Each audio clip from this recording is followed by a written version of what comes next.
Hello everyone, welcome to tech Sharmit. आज के session में हम कैट कमांड से रिलेटेड एक और सिनेरियो डिस्कस करेंगे।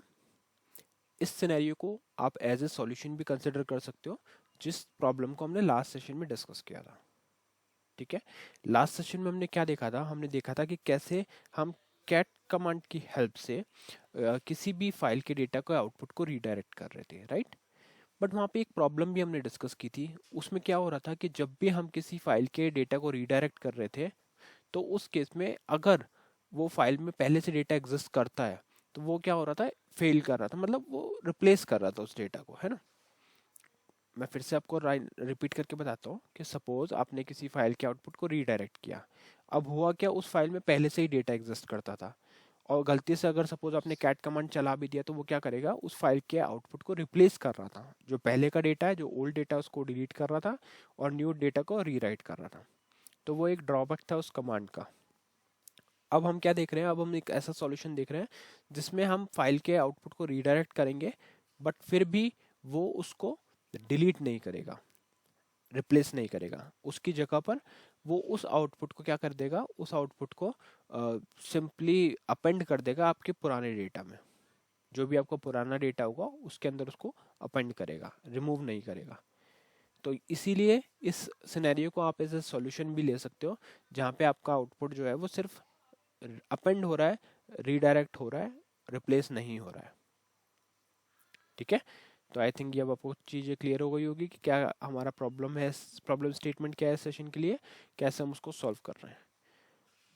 अब हम रिक्वायरमेंट के लिए देखेंगे कि कौन से हमारे पास दो ऐसे फाइल है जिसको हम इसमें डेमो की तरह यूज़ करेंगे, और फिर उन दोनों फाइल को अपन यूज़ करके अपन थोड़ा सा सिनेरियोज को परफॉर्म करेंगे क्यूशल कमांड प्रॉम्प्ट पे। और जब वहाँ चीज़ें क्लियर हो जाएंगे तब हम उस आउटपुट को अपने मतलब उस सेम कमांड को हम यूज़ करेंगे अपने सीएल प्रोग्राम के थ्रू। ठीक है, तो ये पूरा सिनेरियो इस सेशन में हम डिस्कस करते हैं। तो स्टार्ट करते हैं वर्क एल एन के कमांड से। तो सिंपली आपको लिखना है वर्क एल एन के और एंटर करना है।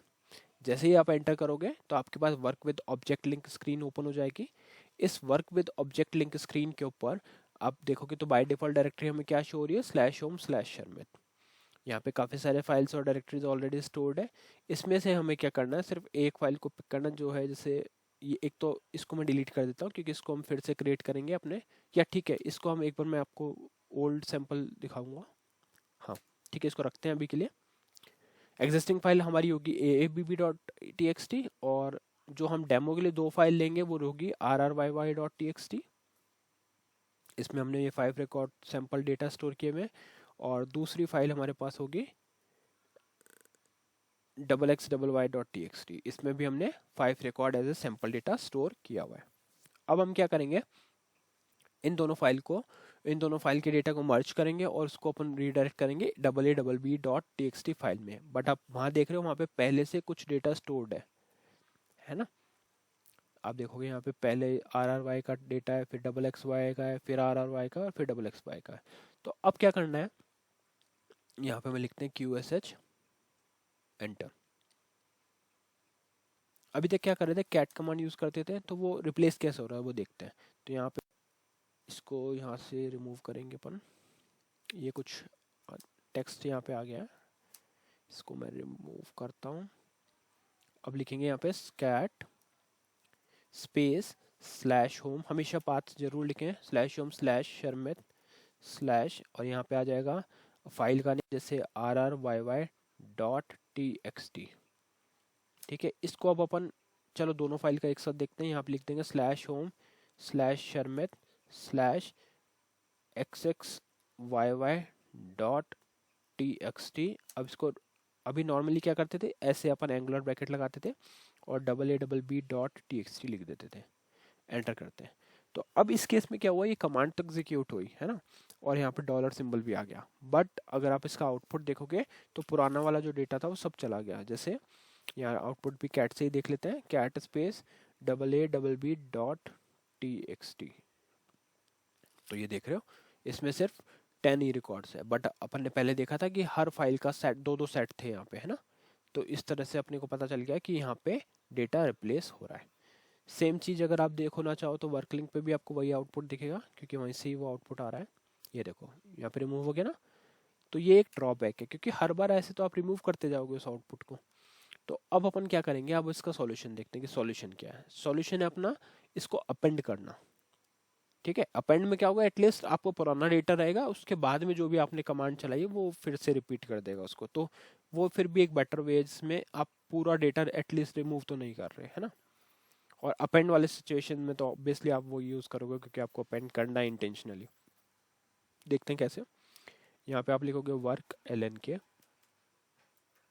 एंटर, पेज डाउन करेंगे, और यहाँ पे इसी फाइल को वापस ले लेते हैं यूज़ करने के लिए। तो QSH लिखना है, QSH लिख के cat space slash home slash, और यहाँ पे अपन डाल देंगे शर्मित स्लैश $RRYY तो इस फाइल का डेटा मुझे फिर से अपेंड करना है। किसमें अपेंड करने के लिए आपको डबल एंगुलर ब्रैकेट लगाना है, और फाइल का नेम, तो फाइल का नेम में भी आप पाथ दे सकते हो, वही रिकमेंडेड होता है हमेशा, slash home slash Sharmit slash abb.txt।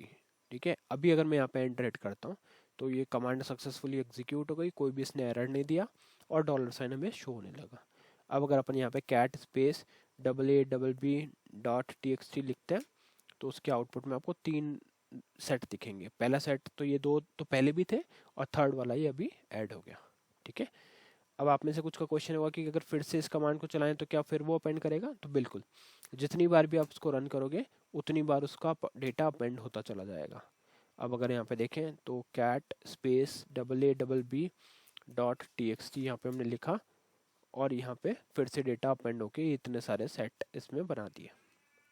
ठीक है, सेम चीज़ आप चाहो तो यहाँ से भी देख सकते हो, वर्क लिंक पे भी आपको पूरा डेटा अपेंडेड दिख रहा है। तो प्रॉब्लम क्या थी, प्रॉब्लम ये थी कि वो लास्ट या ओल्ड डेटा को रिप्लेस कर रहा था न्यू डेटा से, बट अब क्या हो गया, अब जो हमारा न्यू डेटा है वो अपेंड हो रहा है। अपेंड का मतलब जो भी एग्जिस्टिंग डेटा है उसके एंड में उसको राइट कर देगा। ठीक है, तो इससे अपने दो चीज़ें, एक तो क्या, आप इस तरह से कभी भी अपेंड वाला सिंबल लगाओगे तो पूरा रिप्लेस करेगा ही नहीं वो। सेकेंड थिंग, कई बार ऐसा होता है कि हम एक फाइल का डेटा दूसरे में, दूसरे का तीसरे में इस तरह से अपेंड करना चाहते हैं, तो वो इजीली आप डबल एंगुलर ब्रैकेट की हेल्प से डेटा अपेंड कर सकते हो। ठीक है, तो ये पूरा प्रोसेस है जिसमें हमने देखा कि कैसे हम दो या एक भी फाइल या दो से ज़्यादा भी फाइल का डेटा अपेंड कर सकते हैं किसी नई फाइल के अंदर। ठीक है, नई भी या एग्जिस्टिंग भी, अगर आप ऐसा कोई फाइल पुट कर रहे हो। अच्छा हाँ, एक चीज़ और मैं आपको दिखाता हूँ। जैसे हम यहाँ पे लिखेंगे QSH कैट स्पेस, और अभी के लिए मैं डायरेक्टली लिख देता हूँ XXY.txt अपेंड, और यहाँ पे हम लिखते हैं WWEE.txt, जो ये फाइल एग्जिस्ट नहीं करती। तो देखते हैं इसमें क्या होगा। रन कर दिया QSH WWEE.txt, तो यहाँ पे क्या आ गया, सॉरी QSH नहीं, यहाँ पे कैट लिखना था, मैं कैट WEE.txt, तो इस केस में इसने डेटा शो कर दिया। तो अपेंड का मतलब क्या हुआ कि अगर एग्जिस्ट नहीं करता तो वो ऑब्वियसली न्यू फाइल क्रिएट कर रहा है, बट आपका डेटा रिप्लेस नहीं होगा। अगर मैं फिर से इसको चलाता हूँ, अब देखते हैं क्या होगा, क्योंकि अब एग्जिस्ट करती है फाइल। तो इस केस में कैट चलाया WWEE.txt, तो यहाँ पे आउटपुट अपना आ गया 2 बार। तो इस केस में भी इसने अपेंड कर दिया, मतलब अगर डेटा एग्जिस्ट, फाइल एग्जिस्ट नहीं करती तो उसको क्रिएट कर देगा, अदरवाइज डेटा अपेंड कर देगा। ठीक है, तो आई थिंक ये सब आपको क्लियर हो गया। अब मैं क्विकली बता देता हूँ कि कैसे इस चीज़ को आप इम्प्लीमेंट कर सकते हो CL प्रोग्राम के थ्रू। यहाँ मैंने ऑलरेडी एग्जिस्ट क्रिएट किया हुआ है प्रोग्राम। तो ये प्रोग्राम किस लिए, to append the data into file using cat command. और इसके लिए आपको सिंपली क्या करना है, एक वेरिएबल डिक्लेयर करना है DCL लिख के। वेरिएबल का नेम, टाइप, स्टोरेज, लेंथ आ गया। वेरिएबल डिक्लेयर करने के बाद में CHG वैल्यू लिखना है, और उस कमांड का नेम प्लस कमांड पूरी आ जाएगी, कैट स्पेस स्लैश ओम शर्मित RRYY.txt स्पेस स्लैश ओम शर्मित XXY.txt, और ये हो गया अपेंड का साइन डबल एंगुलर ब्रैकेट। फिर लिखना है AABB.txt और एंटर कर देना। तो ये अपना कमांड रेडी है। उसको फिर strqsh लिख के आपको वेरिएबल पास करना है, उस कमांड को एग्जीक्यूट करवा देना है। तो जैसे ही आप ये प्रोग्राम कंपाइल करोगे तो आपका जो आउटपुट है वो अपेंड हो जाएगा किस फाइल में, हमने फाइल दिया था AABB.txt। तो यहाँ से करते हैं work LNK, enter, page down, और यहाँ पे a.txt में ये अपवाइंड हो चुका है। ठीक है, तो आई थिंक ये सब सिनेरियोज अब आपको क्लियर हो गए कि कैसे हम कैट कमांड की हेल्प से डेटा को अपेंड करवा सकते हैं। इस सेशन के लिए इतना ही था, नेक्स्ट सेशन में बाकी टॉपिक डिस्कस करेंगे। So thank you for watching texture में।